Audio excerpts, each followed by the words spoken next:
This episode is brought to you by Mortgage Workflow Partners and the Mastering Encompass series, both for users as well as administrators. You can find out all the information about it over at masteringencompass.com. Also, if you'd like to check out what we're doing on YouTube, go ahead and subscribe to the channel using the @MasteringEncompass handle. And make sure you stay up to date on all the information, not just with podcasts, but also video content that we bring to you as often as possible. Now let's get on to the episode. Well, I am just plain silly. Today was the actual last one of the 12-part series. So, first of all, thank you. Wow, that went by really super quick, which is why I thought I had one more left right before Thanksgiving. But we have now an entire 12-part series. And the idea is we went from capturing this straight down to the end. Running this all through Encompass, zero other technology being used. So if you want to go back and re-review, it's easy to look up. Just come over into the For Everyone here. You can look in Resource Center, and if you want to go over in the workshops, you can click that button there, and then you can see the admin workshops replay. They're all kind of here. We're going to be doing some cool stuff with this material, this information, and getting it out into a cohesive package for you to maybe check out. And as always, if you're going to be at the ICE 26 event in March, please consider coming to the day after. We just heard where we think we're going to be in the booths in the event, so we're super stoked. We got a huge booth. We're going to have half's going to be our normal thing, the other half's going to be Workflow Zone. It's going to be super interesting, super exciting. Hope to see you there. And again, thanks everybody for really checking out what we're doing. If we go back to past events, which is where this would show up now because it's in the past. All these admin workshops here. This has been a fantastic experience. Thank you. Hope you got a lot out of it and appreciate you coming to them. We'll see you on the next ones. Bye now. Welcome, welcome, welcome, everyone. My name is Larry Bailey, your host from Mortgage Workflow Partners. Thanks for coming today as we're letting people roll in. I appreciate your time. We meet every year at Tuesday, or every other Tuesday rather, at 4 p.m. Eastern. And we are on spot number 11, I think. It's been a busy, busy day. Hopefully not too many people got caught in that Cloudflare incident. We're going to be talking about dollars and data. My favorite topic because if you're not making money, that's the first problem. Not keeping your money, that's the second problem. And so we're going to talk about loan level profitability, analytics, things that we see happening, things that I've been watching happening since 1993 in lending, and we'll go there. This is I do have everybody coming in on mute just to kind of keep the beeps down, that kind of a thing, and everybody's on mute and video off because not everybody likes to do that. If you ever have any questions at all throughout this entire part, if you're here live, go ahead and either raise your virtual hand. I'll take you off mute, or you can put any question you want in the chat feature or the Q&A. Sound like a plan? Thumbs up. Everybody good? Everybody ready? Yes, guys with me? All right. All right, Denise, thanks. Appreciate that vote of confidence. Thanks, Eric. So is anyone on this call? Is anyone actually in the accounting team? That's a good one. Is anybody are they currently in the accounting? Sean, you're in accounting? Is there any place you're not? I don't even know what I thought you did, but I had no idea you were in accounting. So that's pretty damn cool. So besides Sean, looks like Sean's the only one. Thank you, Sean, unless you have a question. Let's see what the chat says. Very small mortgage bank could do it all. Very understood. Very understood. Thanks for clearing that up. So besides Sean, who gets to look at accounting besides everything else that he's doing, how do you know? How do you know if your company is actually keeping the money that it's making? Again, thumbs up if you do this. I will fall over out of my chair if you do. But which company are actually tracking loan level accounting? And let me explain what that means. So at the end of the day, you can, with a report through your accounting software, presumably. So Sean, let me know if you're doing this because you're everything.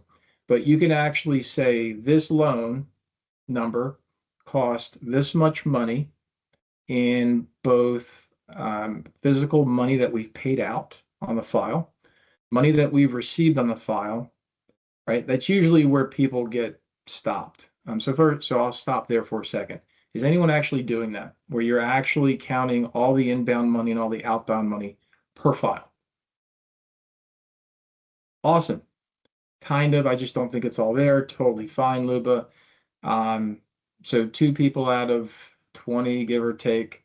Jesse, you did that at one company.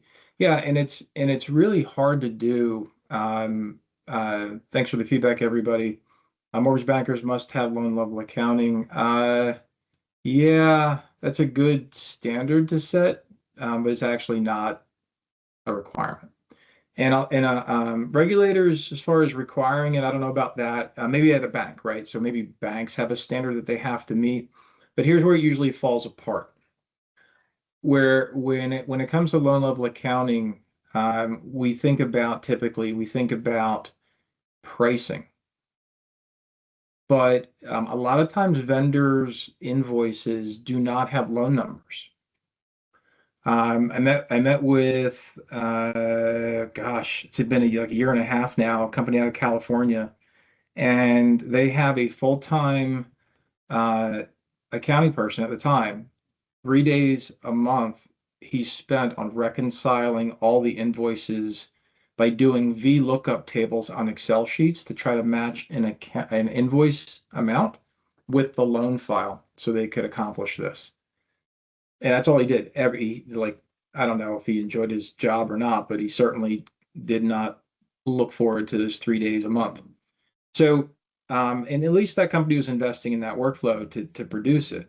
The reason why I'm asking this question is because when we get into this concept of looking at what did we do as a company in terms of loan level profitability, it's really important where you got to make sure you're getting the numbers counted first. And so collecting the money, figuring out what you're paying out, figuring out your cures, figuring out if you have any extensions on delivery, figuring out if you had any refunds that you had to issue. All these kinds of things are important. Where it gets really interesting is how many people are actually accounting for the human cost of the file. So Sean, let me get back to you because you maybe are at the forefront of this in this group today. But how are you figuring out what the human cost and the technology cost is per file? Are you doing that? So in English, only the LO commissions. Well, so you're not counting how much time Johnny or Susie or Bobby spent in the file and what their salary is. And right, because this gets really crazy, like all your overhead, right, Jesse? All your overhead. And so if you listen to the MBA, right, they do these studies of how much it costs for mortgage companies to produce. And I think most recently somebody said, yeah, back in whenever 2003 or whatever it was, it cost $3,000 to produce a loan, and now it's $12,000. And even though we have all this technology, why do costs keep going up? And it must be because of Dodd-Frank. Because right, everything's Dodd-Frank's fault. Regulation is driving up our costs, and I'm sure that there's some truth to that, but it's not the real story. The real story is we don't know. And so that's why I wanted to put this in the 12-part series for this workshop, is because, as Sarah points out, Lender Toolkit's got a free tool called Touches. Nikolai Petrov developed it a long, long time ago. Lender Toolkit owns it now, or whatever, licensed it or whatever. And it's a great product. I've used it time and time again, but it's really not the best out there in terms of detail, right? It sits at the roll level. It's got a lot of gaps in there if you really truly want the detail part. So Jesse, if you guys can build like the true level detail, like what Coheus, so Jim's on the call here today, so a big shout out to Terra Verde and Coheus. It's in the works, Jesse. Great. See if you can catch up to Jim and Terra Verde on that. So the idea here is that these are products, right? And you don't need the products to figure this out. You can actually take the loan file, and if you know who closed that loan that month, and you know what these other team members worked on, you can inference this information. But as we talked about so far, I wanted to just outline, the idea of how do you even accomplish this? What is it that you even need to do? And when it comes to loan level accounting, a lot of times what in my magical company, what I want to do is make sure I work with vendors that are associating the services that I order by loan number. So if you're in your workflow, you're not doing that. That's one of the first places I go to. So, as a reminder, just kind of reframe. The whole point of this workshop series is what would I do with my company if I had a company? And when it comes to loan level accounting, I can't account for something that I can't count.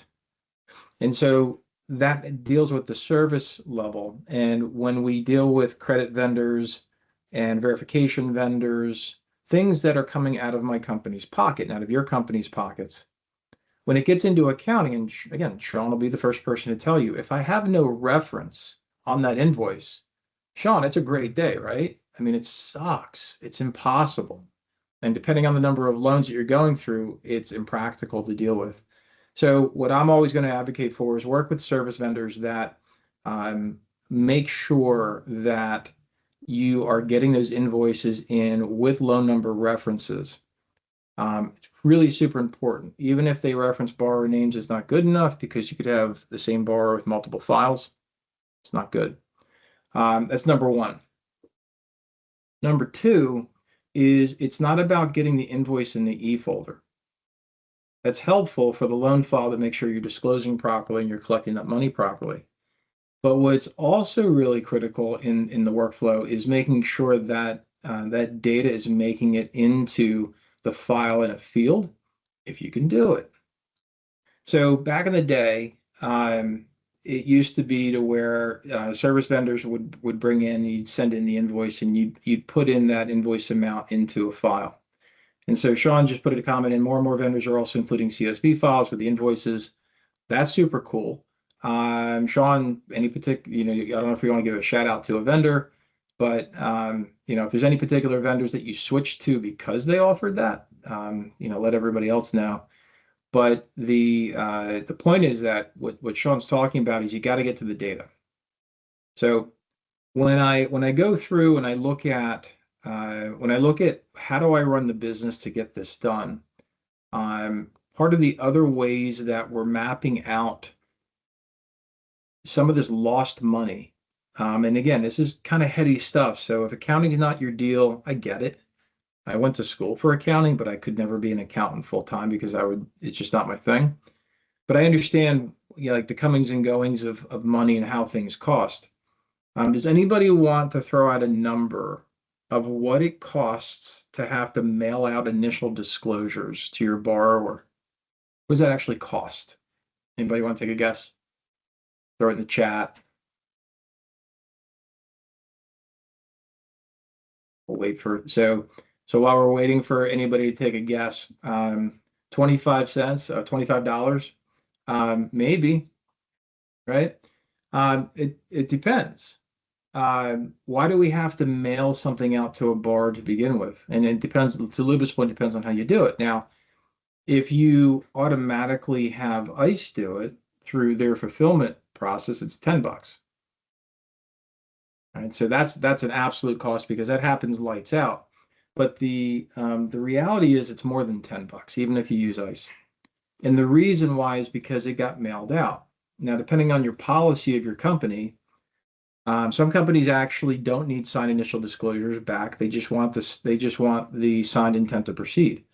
Other companies actually want all the initial disclosures back, especially if they're state-specific disclosures or program-specific initial disclosures. And that costs money for the borrower to transmit them back. It costs your team time to review them to make sure they're correct and put them in the correct e-folder. And this is why loan level accounting is so important. And this is why understanding what your teams are working on and how much that person is costing the company to work on that file. That's why it's really important to understand these things. So I want to talk about those initial disclosures. Anybody in sales? There's 25 people here besides me. Is anybody in sales? No? Okay. Like, no, no one's in sales. So, what I was going to talk about in sales is in terms of tracking the money. Again, it's one of these things where if you're purchasing leads, right, that information has got to feed over into the cost of the loan. Now, part of what I've been saying really since this number started going way up past 9,000 in the cost to produce a loan is the intangibles that go into that expense. And so when I don't really know personally where the MBA gets these numbers from, other than surveying corporations and maybe large companies that take their total gross, their total number of loans closed versus their total overhead expenses or other operational costs and put this together. But I can tell you in my company, what I'm always looking for is the total cost to produce that loan involves the total source of those leads to get that loan. And so different organizations are also going to have different methods to figure that out. So for those that are I know nobody's in here on sales, but for those that are working on producing those leads, whether you're purchasing them or you're spending money on social media or other advertising campaigns or marketing efforts, this is all money that goes into the production of that loan. And so once more, if we're not documenting where these loans are coming from throughout the file, really missed opportunity. I know a lot of us in that are on the sales side, we focus in on CRM efficacy and lead conversion numbers. What I'm looking at is when I go to close that loan and I'm looking to account for that loan, I'm also looking at the cost to originate. And so Luba asked, how far do you take this? The lead came from a referral partner that you took to coffee. How do you account for that? That really depends on if that's a casual event or if that's actually a breakfast that somebody paid for, right? So I think there is a level of sanity that you do have to draw a line somewhere. If I go to ICE in March, which by the way, if you're going to ICE in March, if you haven't bought a ticket yet, use our $250 off coupon that you'll find on the community.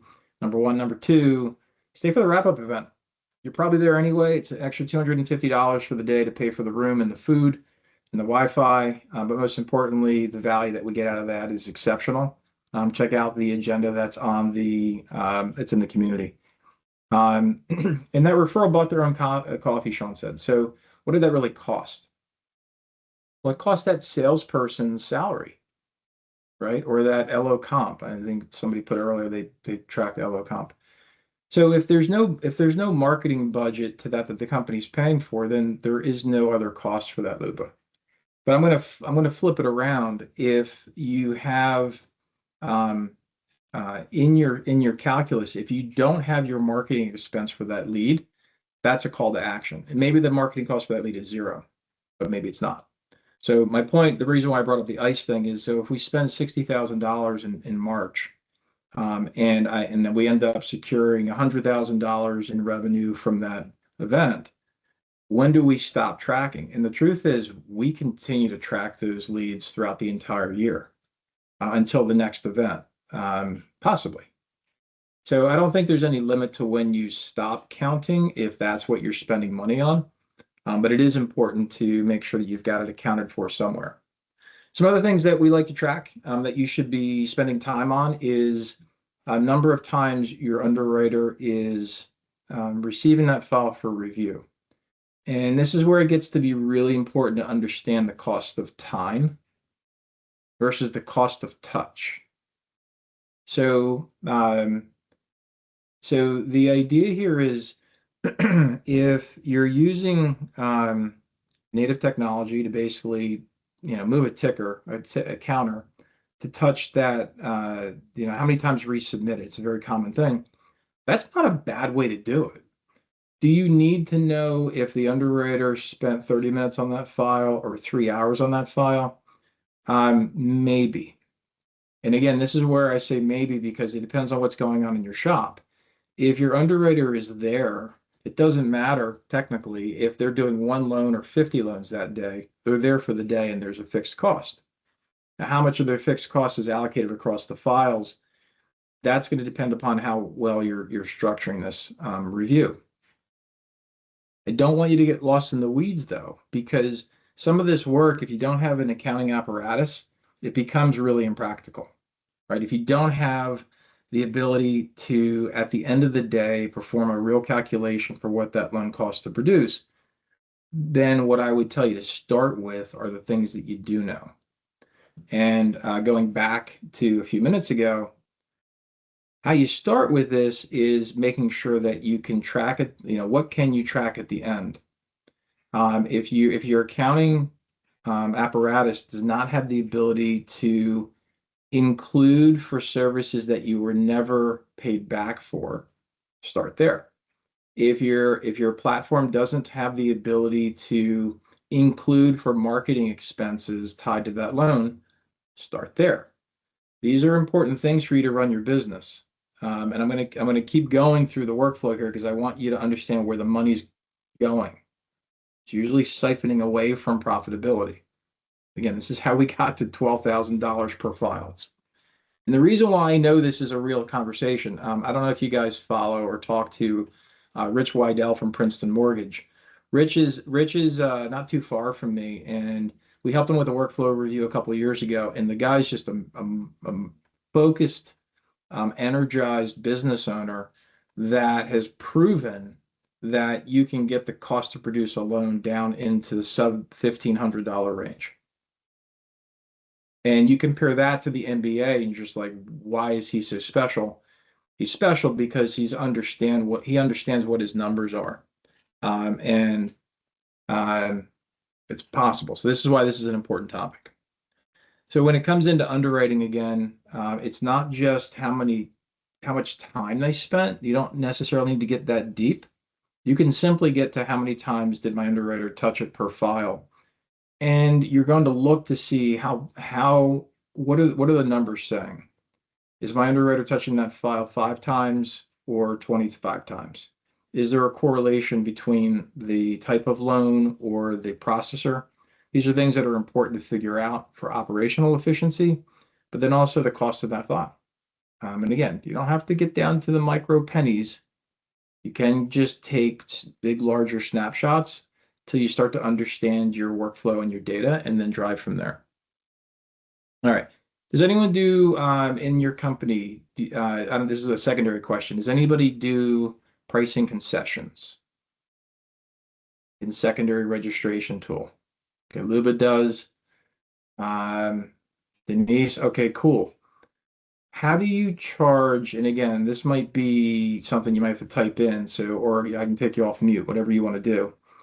But in my company, when it comes to concessions, either the company's paying for them, the branch, if there's a branch, P&L is paying for them, right? That's the only two places. The loan officer can't pay for them. So are you doing, for those that said yes, are you doing all company concessions, or do you have like a branch P&L thing that it doesn't really affect the company per se, even though the company's always paying for it?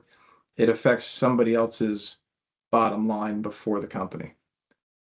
So branch level, we do corporate or the branch. Okay, some both are managed in QB, right? Yep. So Lib is always company.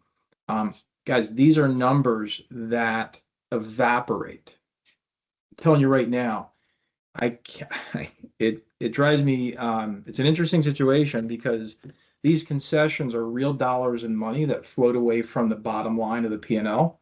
And usually what'll happen is those costs get sucked into like a secondary track. And it's got nothing to do with secondary. And it bothers me that sometimes it gets misapplied to why they happened. Lewis says we try to track them into the loan cost. And I would say, yes, that's the appropriate thing to do. So definitely keep on that track, Luba. For everyone else, if you're doing concessions, again, this goes into the cost of that file.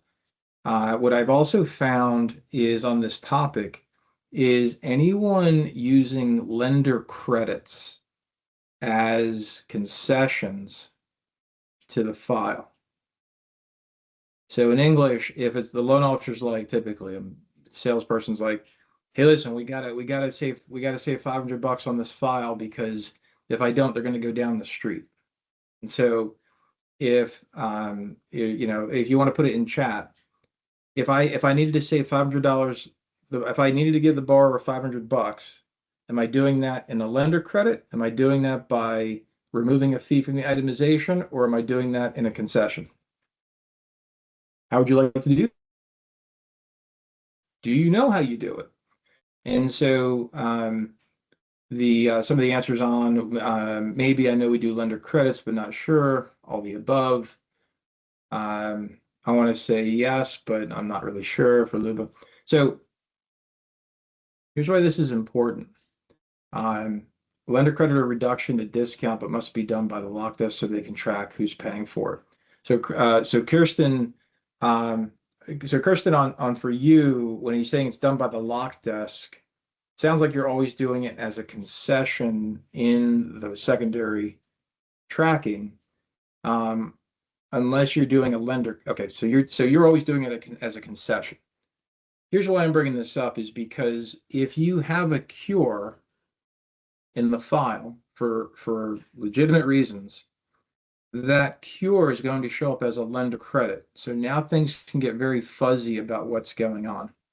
How does this affect loan level accounting? The reason why is because you need to be able to distinctly track your pricing concessions as different from your sales credits as opposed to your operational mistakes. These are three things that you have to be able to distinguish at the accounting level beyond a shadow of a doubt. Because if I walk in, it's my company, and I'm like, hey, listen, we were supposed to make an extra 30 grand last month and we didn't. Where's my money? And the secondary manager's like, well, we had $15,000 in concessions we had to give. Otherwise, you wouldn't have made that 2 million. And I'm like, all right, well, so you're saying that we had to give pricing concessions because our price wasn't competitive? And they're like, well, no, well, this one was because of that reason, this one because of another reason. So these are these ad hoc events. So okay, fine, we'll dig into the details. If you're using lender credits, I had this happen earlier this month or the end of last month, and we had a client who was removing fees from their itemization. And I just like shuddered. I'm like, you really, I'm not a compliance person. I'm not gonna, you cannot trust me for compliance advice, but please stop doing that. If you remove a fee, now it really evaporated. So now I can't even track it. So here's my summary for you guys. When it comes to these pricing pieces, when it comes into loan level accounting, please make sure you create an apparatus to distinguish between somebody who is going to leave you because because they were getting a different rate with different points versus somebody who is going to leave you because your lender fees were too high versus you needed to reduce the amount of cash from the borrower versus you had to give a cure to the file because you improperly disclosed somehow. These four examples are real, first of all, number one. Number two, these are individual ways to account for loan level profitability. So Kirsten, I'm sorry for creating a scary situation for you, but this is money, right? And so what I try to reinforce to folks is when we get called in, so somebody calls Mortgage Workflow Partners and we go in and they're like, I'm like, hey, how's your loan level accounting? They're like, yeah, we don't do it. I'm like, okay. How much money didn't you make last month? And they're like, no idea. Terrific.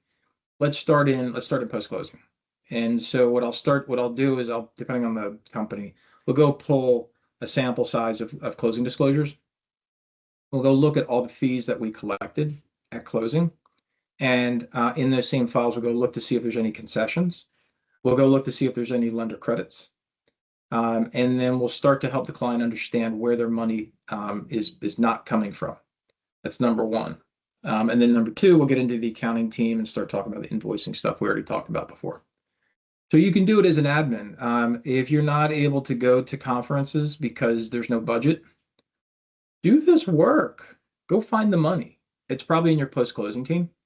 Does anyone still have a mail room, by the way? I asked you earlier what it costs to mail something to a borrower. Does anyone still have a mail room that you send stuff through? No, that's awesome. Does anyone still overnight documents to borrowers because you have to, quote unquote, do it sometimes? Um, I mean, wait, there's some more messages coming through. Lisa says sometimes, what investors insisting on physical trailing docs? Snail mail if they don't need consent. Kirsten, you're my hero. So always USPS, always. There's nothing that needs to go out overnight. My old, the last mortgage company I ever worked for, American Financial Resources, now known as ELEN, I walked in and there was a mail room, and I'll probably never forget this. I walked in and I'd just gotten there, and there was like UPS, I think it was FedEx, maybe it was UPS, I don't know. There was overnight slips being done in the disclosure team, and they were prepaid next day early AM delivery for initial disclosures with a prepaid next day early AM delivery back to the company.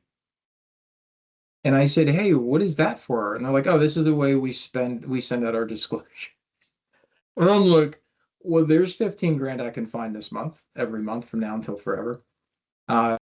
Yeah, and I put them on stamps.com, and yeah, true story. Yeah, definitely JB is nuts. It was nuts. So you want to go find money in your business? I guarantee it's there. Ask your accounting team for your overnight vendor costs. Ask your accounting team for your USPS stamps costs. You'll find out what's going on. And I know it's probably not part of your job, right? But this is what this series is all about. This is what really happens, how to run a business using Encompass. So let me keep going down my checklist. I've got a checklist over here. So let me keep going down my checklist. When we go over again, for those that are not in secondary here, the other part that evaporates money are extensions post closing. So is anyone show of hands? Is anybody using workflow tasks yet at all anywhere? One, Stephanie, Stephanie. Of course you are. Terry, awesome. Thank you for that. You two people out of 26 is it's on the roadmap, Candace. Okay, Candace, are you going to start in post closing? Just curious. Uh, no, missed opportunity. Might want to rethink that. So the reason why I bring this up is because one of the things that yeah, Sean's been listening to me too much. So always work from the ends on anything new is what I usually find. Stephanie's starting post closing. So here's what I'm bringing up post closing at this time in this meeting in this conversation about loan level accounting. One of our clients that we're implementing now is a very, very, very large correspondent purchaser of loans. They send out, and I'm trying not to exaggerate here because they buy about 2,000 loans a week or something. They send out more invoices, or I shouldn't send out. They withhold more money on from companies that are late in delivering final docs than I've ever seen, like anywhere. I feel like the Richard Pryor and Superman money where he finds half pennies all over the place. Again, I'm really old. But my point is that when I go looking for money at different clients, I'm like, if I worked with all those clients to help them understand how to use post-closing, if they used Encompass, which a lot of them do, how to use workflow tasks in post-closing to remind them that, hey, if they don't get these final docs in, they're going to get $100 charge out of their next funding. That's what I'm bringing up here, gang. post-closing ends up losing, it's a bad way to say it. We end up as a company, we end up not keeping more money out of the entire transaction than any other place in the workflow. And the reason why this happens is because everybody thinks the job's done. Anybody ever worked in post-closing, by the way? Harry, is your hand up for a question, or did you just have it up from the previous thing? So thanks, sir. So post-closing, right? Go post-closers. Crap runs downhill. You get this. If I want to know what's going on in the company, I go to the post-closing team first. And so if, as a company, if you're not including the money that you have to pay out due to a lock extension or due to a missed delivery, or somebody said it earlier in the chat, we're overnighting out the cost of transferring that note from, if you have the notes coming back to your office, and then you're overnighting out to custodian, and then you've got to pay from custodian to the investor. God forbid you got to repurchase and you got to if you're not counting all that money, you're not doing a good job. You will think you're making money, and at the end of the review, you'll realize you're in the red, which is not good because of these things. So please make sure that when you go through, if you're thinking about workflow tasks, leverage out. If you don't know where to start in post-closing, because a workflow task is something that's missing or is broken, and there's a call to action. Somebody needs something done by a certain time, and it's a very constructive way to do it. So Lynn says, speaking of post-closing, can you export ULDD on the web? Also, is there a batch option? That takes our post-closing a lot of time. I think when they upload a ULDD to Freddie Mac, the loan selling advisor. Seeing how there's now a ULDD. So in 25.4, there's a ULDD version 1.5 and 2.0. I think it's a great question, Lynn. If anybody else wants to take that question while or I could do it as a follow-up, Lynn. I don't know, because there's, as far as I would guess, I don't think so. But I don't know. Great question, though, Lynn. That's the kind of thing you should be asking in Mastering Encompass. Anyway, we'll do as a takeaway, Lynn, and I'll see what I can find out. So loan level accounting, we're tracking. It's easy to track the money. It's easy to track the 4 kinds of ways that money gets lost, but then post-closing, it's even more obscured because nobody's really paying attention. But if you're not tracking all this money at the end of the review period, again, you could understand hopefully why the cost to produce a loan is so high, because we've got all these people in the middle.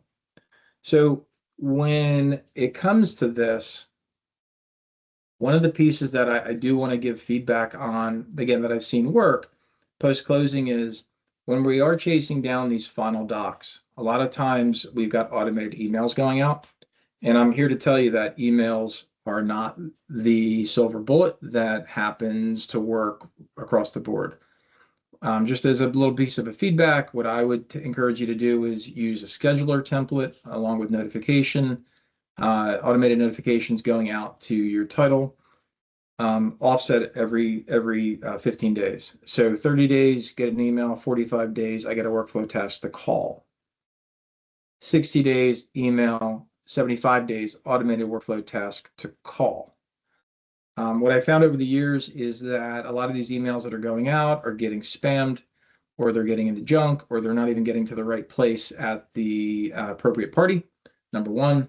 Number two, when your team member calls, your post-closure trailing doc person calls, they find out that it actually needs to go to somebody else, but then the system isn't updated. For those of you that are using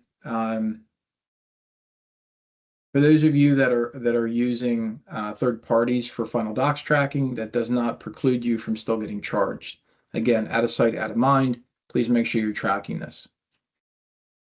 All right, so as we kind of walk through, I've got 2 more bullet points, and then I'm going to ask you if any of these 10 reasons is why you think we don't do better loan level accounting in our workflows in our companies. There's a lack of consistency in workflows that speaks to an inability to calculate what that costs in English. If you have people that are doing the same task over and over again, What does that cost? We don't know, because if you're not be able to measure it, then you're kind of left to just guess.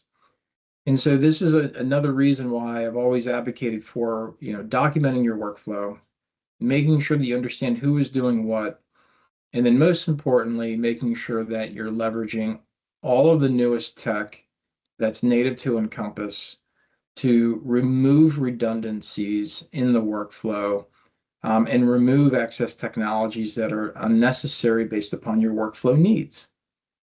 As someone who grew up very fast on the consultant side with throw a widget to save a click, what I can tell you is that we found over and over again, it was never about saving the clicks. That wasn't where the money and the value was. The value was that that part of that workflow didn't actually have to be done. And so what I would encourage you to do, this is very, very hard to do on your own, especially if you've got other jobs like Sean, he's running the whole company.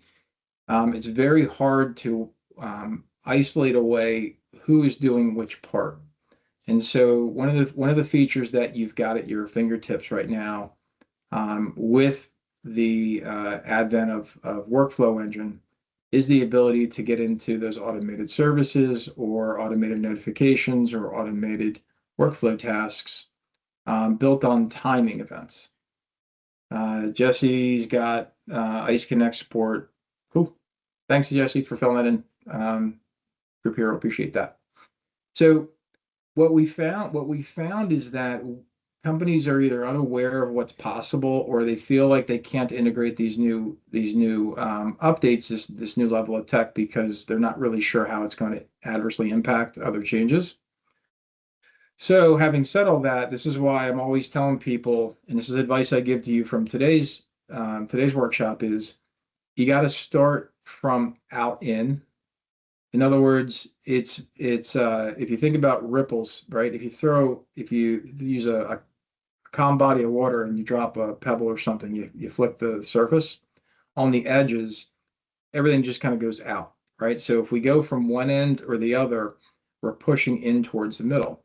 If you try to change something in the middle, you've got a circle of ripples all the way around. And sometimes that becomes uncontrollable. Top 5 things in 2025 that we've been advocating for since January. Hopefully everybody's gotten the memo, and hopefully you're already taking care of these 5. But you've got one-time passcode, regardless of what your POS is. Need this, and I'll tell you why in a moment. Your new doc viewer, your workflow tasks, your enhanced conditions, and your sales team using Encompass Web. Those are the top 5. And I'll tell you why this is important into this loan level accounting piece, is because if you enable your one-time passcode, regardless of what your POS is, you have the capability to then leverage web doc workflows. So even if you're using automated third-party tech to deliver your initial disclosures, that's cool. The reality is, though, depending on your method of delivery of those disclosures, you can still get an advantage from using a web doc workflow, because that is server-side disclosure package generation. It's very snappy. If you haven't tested it out, test it out in your testing environment, your UAT environment, and see the difference. The new doc, we were actually talking about the new doc viewer today in the community. Big enhancement over just something as simple as being able to take the same file, thumbnail, and have it in 2 different documents, without having to save, replicate, and then upload again. It's just, so that saves time. Workflow tasks we've talked about. And then last but not least, of course, enhanced conditions and sales team using web.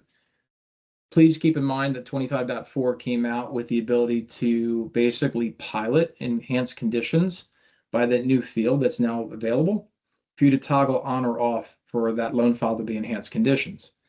The reason why this is an important part moving forward is, again, where we've got the ability to natively support truly automated conditions in the loan file, and you can segment that out based upon cost center. So to go in alignment with our topic for today, if you've got a team that is having a lot of touches from underwriting, It could be because the underwriter keeps forgetting what to add the first time, so they keep adding conditions every time they see the file. Who knows? Enhanced condition is one of the things that you can do. Toggle can be used on existing loan files. That's correct, Sean, as long as that loan file does not have any conditions added to it at that time. If that loan file has any standard or enhanced conditions added to the time, the toggle is irrelevant. Okay. Um, so this leads back to the workflows where, again, I want to make sure that you guys are fully vested into what's coming. ICE Mortgage Technology has been very great to me by letting me work with the product owners. So I've seen what's coming down the advancements for Consumer Connect. It's going to put these other companies on notice, hands down. What's happening with the workflow tasks and other features within Encompass is what's pushing us all forward to bring down that cost of lending by leveraging native technology first and improving our workflows. Last thing I want to bring up here, and then I'll pivot to a Q&A part for about why you're not doing loan level accounting. But the ability for training.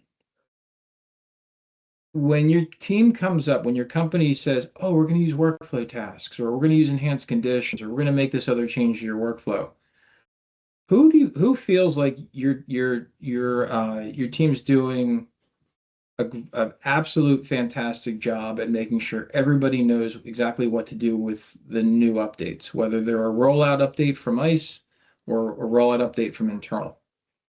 Some of the best teams we've seen from an efficiency perspective, which brings down that cost of per loan production, invest heavily into training and user support. So those teams are using the current best practices and not what they've always done. And so the lack of hands, I'm just going to take that as either you're going to abstain from a vote or you feel like there's room for improvement.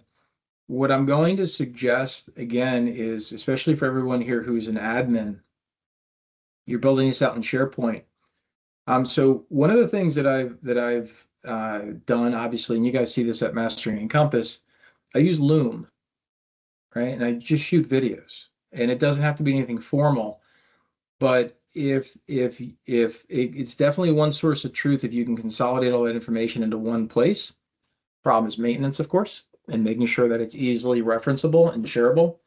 So one of the pieces that I want to make sure that you take away from today is a lot of times your teams just don't know what to do because they haven't properly been shown. I can tell you that every time I do a workflow review or Christy Unger does a workflow review and we look at the Visio document that we create, most of the time when we ask somebody, well, why aren't you doing this? And they're like, oh, I don't even know that existed. Like, I don't even know what that is. Somewhere in this part of the workflow. Meanwhile, somewhere in these other parts of the workflow, they know all about that, whatever that thing is. It's not unusual. And so what I would encourage you to do, it doesn't have to be fancy at all, but it does have to be something that's engaging. Reading is an art. Watching a video is something that obviously everybody loves to do. Right? If you could figure out how to make a mortgage training TikTok account, I'm sure you'd make $1 million bajillion dollars. Short bites is a good piece of feedback, Sean. Something else that's really important is, especially with the advent of AI, is keep in mind that you have the ability to create very secure internal AI agents where SharePoint's great, but the ability to find that information over time is going to be critical. And so you want to make sure that you're leveraging those tools appropriately to, again, ultimately fewer touches on the file, better clarity on what people are doing, and hopefully for you as admins, less support calls, which again brings down the cost of lending. So I'm going to ask you real quick here as we wrap up for today. It'd be like a rapid fire thing. So if you want to participate, be prepared to raise your hand, lower your hand. I'm going to count here. I'm going to count to 5 and then we'll move on. Could have done a poll if I was better prepared, but I didn't. Tell me if you think that one of the reasons why you're lacking the ability for this is because you just don't have the data available in Encompass to do loan level accounting. Who thinks that they just don't have the data? All right, so nobody thinks it's about the data. Do you think it's about the ownership of profitability? So, huge shout out to Success Mortgage Partners out of Michigan. They do this thing where their teams compete for which department can save the most money each month. It's a fantastic motivator. Kudos to the Lees up there and that company. So everybody thinks it's not about the ownership of the profitability. Luba, you think it's about that? Okay, fair enough. Who thinks that it's the reason why you're not chill? You do too. Okay, so one thing I'll ask you is who thinks that the reason why you're not doing loan level accounting is because there's confusion between revenue of the file and profitability, meaning that your companies just don't understand which way is up when it comes to this process. Yeah, I didn't think so either, and so kind of where the path I'm leading you down is that so it's not about the ownership, it's not about the ability to understand, it's not about the lack of data. So then what is it, right? In loan level accounting on your side, what I would ask you to take away to your teams as a group exercise for you is to say, what can you do if you're an Encompass admin, what can you do to help the company figure out where it's not making as much money as it should be? Now, if you don't feel it's within your job description to do that, I would encourage you to revisit that thought. It's, in my opinion, it's everyone's responsibility to make sure the company's as profitable as it can be. That's good for my job. That's good for the company's growth and health. And the idea is the business has to make sure it goes back to you too. The business has to give you the tools and the resources and the motivation to participate in that question, in that situation. So I'll leave you with one last thought, and that's what can we do next, right? What can we do one thing?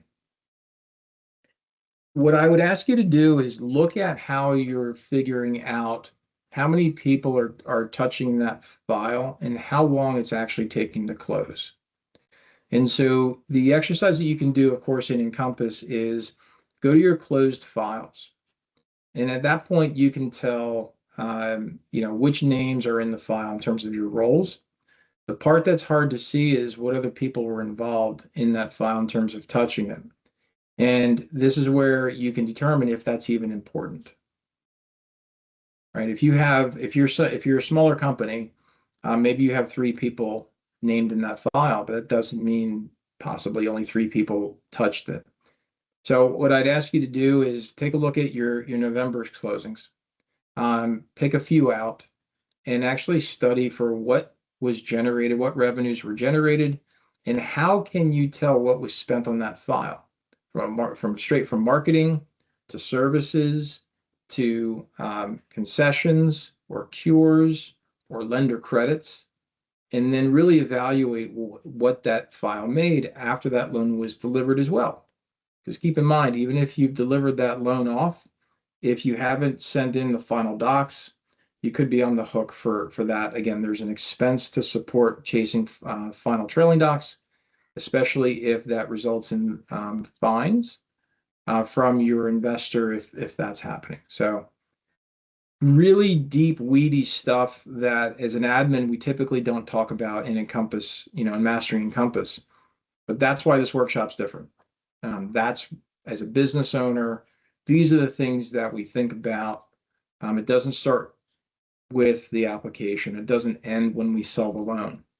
It starts way before the application to open up the doors in the morning, and it starts way after that loan is closed and delivered because we're still on the hook for final docs. And God forbid we have an early payoff or first payment default, or if we're doing servicing, what are we doing with the MSRs, mortgage servicing rights, things like that. So hopefully it's been enlightening. I hope this has been helpful for you. Does anyone have any questions?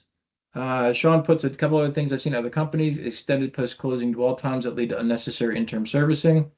Okay, so what that's talking about is an unexpected uh, that loan remains on your account unexpectedly because you can't sell it, or you tried to sell it and they kicked it back to you, and it's just now it's a scratch and dent. So that leads to interim servicing. That can be added expenses. I agree.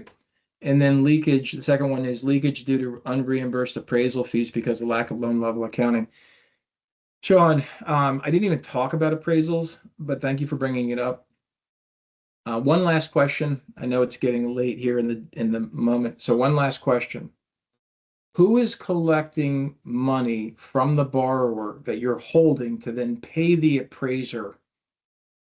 Is anybody doing that? Okay, Stephanie, you're doing it.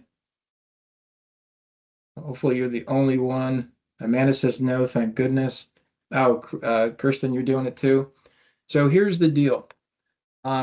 You're typically getting paid for by a credit card. You're collecting that money typically at the bank. Whether or not you're paying a swipe fee is indeterminate based upon your relationship with the credit card vendor. At the very least, you're spending money to receive that money, and you're spending money to send that money to the appraiser as soon as the borrower, as soon as the borrower receives. The reason why I'm always recommending companies to get out of the appraisal money business is because most companies have to pay a swipe fee, which means you pay out 100%, but you only get to keep 97 or 96 or 94, depending on the type of credit card that's being used, or maybe 98. Number one. Number two, if that borrower gets ticked off and basically challenges the charge because you failed to deliver the service that was promised, probably going to lose, even if you have the signed disclosure from the borrower that says that kind of a thing. It's a risk that's typically unnecessary. Candace adds, we collect at closing or if they withdraw. Great. What's that cost for you to collect? What's the risk of collecting? Why collect at all? It's not your money, it's the appraiser's money. We have the technology now to say, hey, borrower, you agreed to intent to proceed? Great, here's a link to pay the appraiser directly. You guys pay, keep me out of the money business. So Sean, thanks for bringing that up. Right, only if we have ITP, of course. Yeah, and Sean, I got your point. The originator must collect the first payment.